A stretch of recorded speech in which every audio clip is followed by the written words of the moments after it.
Hello दोस्तों। तो दोस्तों कैसे हैं आप सभी। तो दोस्तों आज हम क्लास 10th का है ना थ्योरम नंबर 1.3 कर रहे थे, जिसमें कि हमें दिया हुआ है under root two is irrational.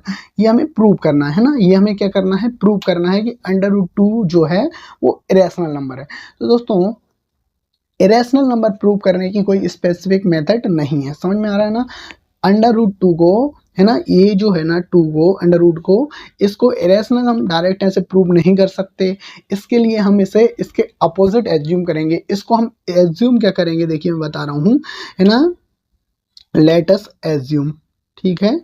इसको हम एज्यूम करेंगे कि under root two is rational, ठीक है ना। इसको हम इसके अपोजिट हमें इसे एज्यूम करना है, समझ में आ रहा है ना दोस्तों। देखिए मैं आपको एक बार और समझाता हूँ कि अंडर रूट टू को इरेशनल प्रूव करने का कोई स्पेसिफिक मेथड नहीं है ना। पहले हम क्या करेंगे, इसे रैशनल मानेंगे, ठीक है ना। हम इसे एज्यूम करेंगे कि ये रैशनल है। जब आगे हम इसे सॉल्व करेंगे और ये रैशनल की कंडीशनों को फुलफिल नहीं करेगा, है ना, ये रैशनल की कंडीशनों को फुलफिल नहीं कर पाएगा, तो हम इसे इरेशनल बोल देंगे, समझ में आ रहा है ना।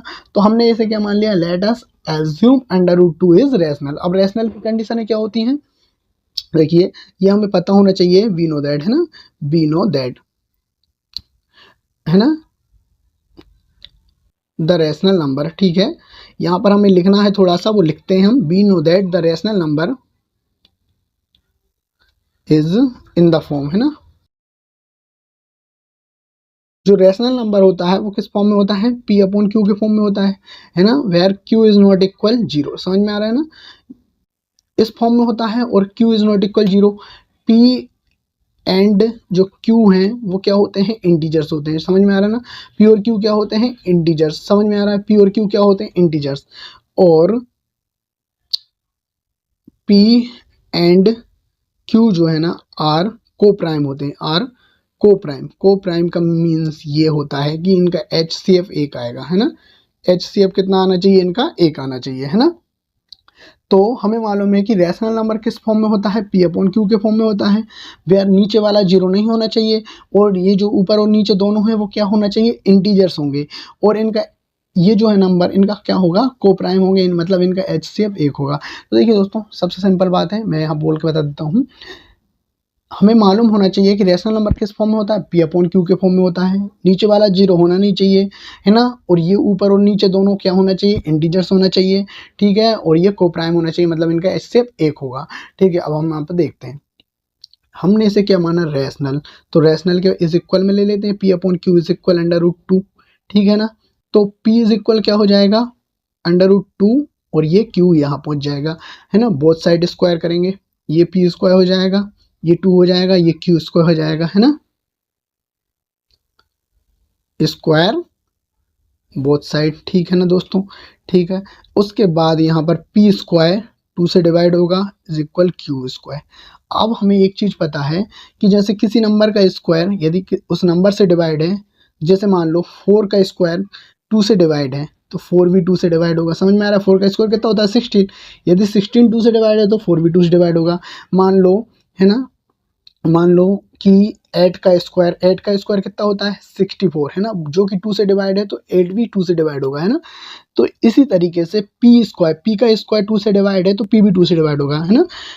If P square is divided by two then P is also, है ना, डिवाइड बाय टू, ठीक है ना। यदि पी स्क्वायर टू से डिवाइड है तो पी भी टू से डिवाइड है। इसका मतलब ये है कि पी जो है ना, इसमें पी में टू से डिवाइड जा रहा है, ठीक है। अब हम एक और चीज़ लेते हैं, इस साइड में यहाँ पे बता देता हूँ, देखिए, है ना। यहाँ से ही फिर दूसरी सीरीज चालू करना है ना।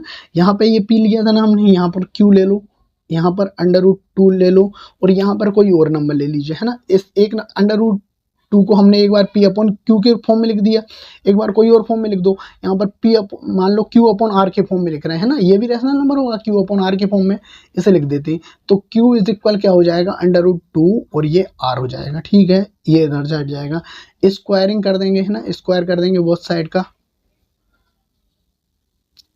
तो देखिए स्क्वायर जब हम बोथ साइड का करेंगे तो हो जाएगा क्यू स्क्वायर, ये हो जाएगा 2 और ये हो जाएगा आर स्क्वायर। अब 2 इसके डिवाइड में हो जाएगा, Q square upon 2 is equal R square.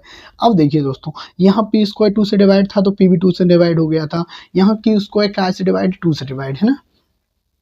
Here Q square is divide by 2, then Q is also divide by 2। समझ में आ रहा है ना।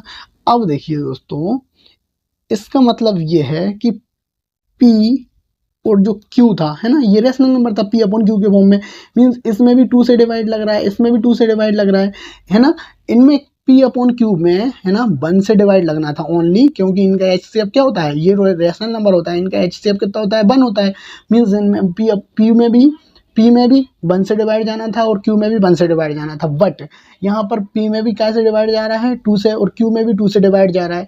इसका मतलब इनका HCF कितना हुआ, 2 हुआ, जो कि 1 के बराबर नहीं है ना। इनका HCF 1 होता तो हम इसे क्या बोलते, रैशनल बोलते। तो जो हमने एज्यूम किया था, वो हमारी एजम्पशन जो क्या है, रॉन्ग हो गई, है ना। हमारी जो एजम्पशन है वो इनकरेक्ट हो गई, है ना। हमने एज्यूम किया था कि √2 इज रैशनल, है ना, बट ये रैशनल की कंडीशन फुलफिल नहीं कर रहा। मीन्स हमने जो एज्यूम किया था वो हमारा रॉन्ग है, इनकरेक्ट है, मतलब ये √2 रैशनल नहीं है, तो इसे हम फिर इरेशनल बोल देंगे, है ना। देखिए अवर, यहाँ पे लिखेंगे अवर, है ना, एजम्पशन, है ना, अवर एजम्पशन इज इनकरेक्ट, है ना, अवर एजम्पशन इज इनकरेक्ट, है ना, √2, यहाँ लिख दे हैंस, है ना, हैंस √2 इज इरेशनल। ठीक है ना दोस्तों, आपको समझ में आ रहा हो, है ना। तो दोस्तों, यदि आपको ये क्वेश्चन बहुत अच्छे से समझ में आया हो तो दोस्तों वीडियो को लाइक करें और हमारे चैनल को सब्सक्राइब करें और अपने फ्रेंड्स में दोस्तों शेयर करें। धन्यवाद दोस्तों।